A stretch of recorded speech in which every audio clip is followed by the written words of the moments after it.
Hello guys, welcome back again. आज हम बात करने वाले हैं आपकी एनुअल रिंग्स यानी कि वार्षिक वलयों के बारे में। कैसे इनका फॉर्मेशन होता है, कौन सी आपकी लेट वुड होती है, कौन सी अर्ली वुड होती है। तो ये हमने एक उपकरण की सहायता से प्लांट के तने से एक हिस्सा निकाला हुआ है और इसमें आप जो गोल गोल रिंग्स देख रहे हैं इन्हें ही वार्षिक वलय कहते हैं। वार्षिक वलय दो आपकी रिंग से मिलकर बनी होती है। एक जो पहले बसंत में बनती है उसे अर्ली वुड या फिर स्प्रिंग वुड कहते हैं, जो दूसरी बनती है बाद में यानी कि पतझड़ वाले मौसम में उसे लेट वुड बोलते हैं या फिर उसे ऑटम वुड यानी पतझड़ कास्ट बोलते हैं। इन दोनों को मिला के एक एनुअल रिंग बनती है, यानी कि आपकी एक साल में दो कास्ट बने। ठीक है, अब यहाँ पे आप मैंने बेसिक सा डायग्राम दिया हुआ है, इसमें आप देख सकते हो ये मृत छाल है सबसे बाहर की तरफ, और ये ऐसे अंदर वाली जो सतह है ये सजीव ऊतक सहित एक छाल है। सेंटर में आपकी पित्त है और ये आज जो आप देख सकते हो द्वितीय जाइलम के बाहर वाला हिस्सा उसे सेप वुड या फिर ड्यूरामेन बोलते हैं, और जो सेंटर वाला हिस्सा होता है सेकेंडरी जाइलम का उसमें आपके कई सारे अपशिष्ट पदार्थ टेनिन गोंद जमा हो जाते हैं और वो बहुत ही गहरे भूरे रंग का हो जाता है और ये जल का सम्मेलन नहीं करता है, जबकि इस वाले पार्ट से जल का सम्मेलन हो सकता है। ये वाला पार्ट आपका क्या बोला, इसे क्या बोलते हैं, आप इसे बोलते हैं अंत्यकाष्ठ या फिर हार्टवुड। ठीक है, अब आपसे एक तो क्वेश्चन हमारा ये बन गया कि जल का सम्मेलन कौन सी वुड से हो सकता है, तो हार्टवुड से नहीं होगा, वो सेप वुड पर्दीय भाग से हो सकता है। अब हम आगे बढ़ते हैं। ये ग्रोथ रिंग हो गई हमारी, मेडुलरी रेस बोलते हैं। अब देखिए सम्मेनी एदा सबसे बाहर की तरफ आपकी जो एदा मिलेगी उसे आप बोलते हैं कॉर्क एदा, और उससे अंदर की तरफ जो स्टील रम के पास से मिलेगी उसे बोलते हैं आपके इसे वेस्कुलर कैमियम कहेंगे। ठीक है, और इसे बाहर है जो उसे कॉर्क कैमियम कहेंगे।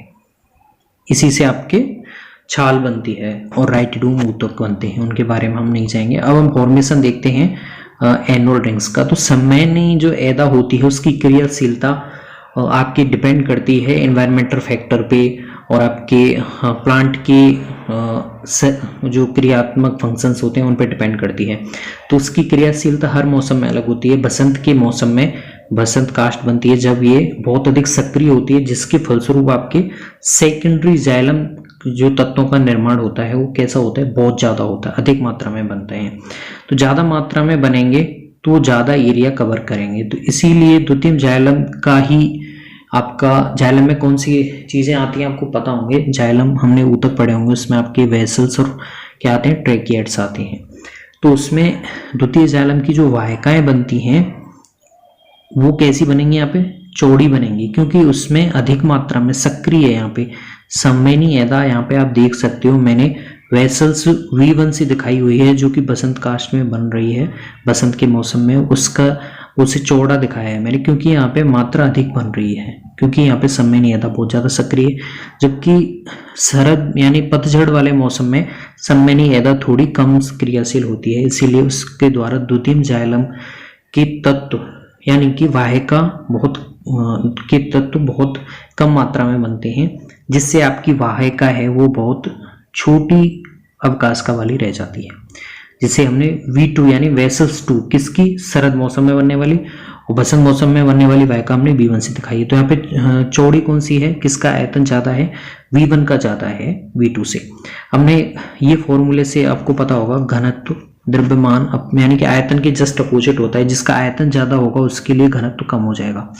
ठीक है, तो आयतन किसका ज्यादा है, ये आपके बसंत के मौसम में बनने वाली अवकाश का आयतन ज्यादा है, इसीलिए। अब हम देखते हैं, अब हम इस फॉर्मूले से देख सकते हो जिसमें जिसका आयतन ज्यादा होगा उसके लिए घनत्व कम हो जाएगा, यानी कि आयतन हमारे बसंत मौसम में बनने वाले अवकाश का ज्यादा है, इसीलिए इसका घनत्व कम हो जाता है।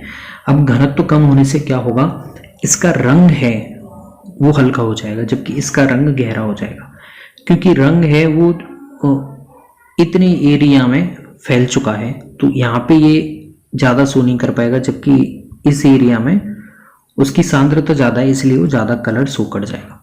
तो अगर आपसे पूछा जाता है कि किसका कलर ज्यादा है, कौन सी चौड़ी अवकाश का है, किसमें घनत्व ज़्यादा है, तो आप आराम से बता सकते हैं। आपको एक ही चीज़ याद रखना है कि बसंत के मौसम में जो संवहनी अवधाय होती है बहुत ही एक्टिव होती है, उसकी वजह से द्वितीय जाइलम के तत्वों की मात्रा अधिक बनती है, जिससे उसकी अवकाश का है वो बहुत चौड़ी बन जाती है। अब चौड़ी बनती ही इसका घनत्व कैसा हो जाएगा, कम हो जाएगा, और घनत्व कम होती ही इसमें जो रंग है, अब देखिए एक 5 ml की एक डिब्बी लीजिए जिसमें आपके रेड कलर है, उसे यहाँ पे पोर कीजिए, यहाँ पे इसे बिखेरिए और यहाँ पे बिखेरिए। तो एक ज़्यादा जगह में एक कलर को आप डालेंगे तो वहाँ नहीं दिखेगा, जबकि एक छोटी सी जगह पे इतना सांद्रता ज़्यादा हो जाएगी, तो इसलिए यहाँ पे कलर ज़्यादा रंग का होगा, अधिक गहरा होगा, इस जगह कम गहरा होगा।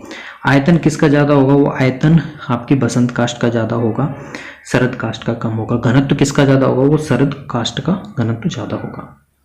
ठीक है, तो अब आपको याद रखना है सर्वाधिक स्पष्ट वार्षिक वलय आपको कहाँ देखने को मिलती है, वो जहाँ पे वातावरणीय परिवर्तन स्पष्ट होते हैं, परिवर्तन होते रहते हैं, परिवर्तन देखे जा सकते हैं, वो टेम्परेट एरिया में सबसे स्पष्ट वार्षिक वलय मिलेगी। सबसे कम स्पष्ट वार्षिक वलय जहाँ पे परिवर्तन नहीं होते हैं, वर्ष और मौसम समान रहता है, बर्फ के आसपास वाले एरिया में। रेगिस्तान और उष्णकटिबंधीय क्षेत्रों में भी स्पष्ट नहीं होती हैं वार्षिक वलय हैं। भारत में बात करें तो हिमालयी क्षेत्रों के अलावा वार्षिक वलय स्पष्ट नहीं बनती हैं। ठीक है, और सदाहरित यानी जो सदाहरित मौसम से ज़्यादा आपके पर्णपाती मौसम में वार्षिक,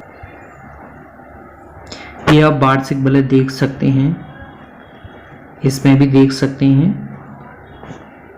अगले साल की वापस से आगे की तरफ बढ़ती जाएगी। सबसे पहले साल की अंदर होगी, फिर उसके बाहर वार्षिक वलय, फिर उसके बाहर सबसे जो ज़्यादा करंट वाली एज की होगी वो सबसे बाहर वाली होगी।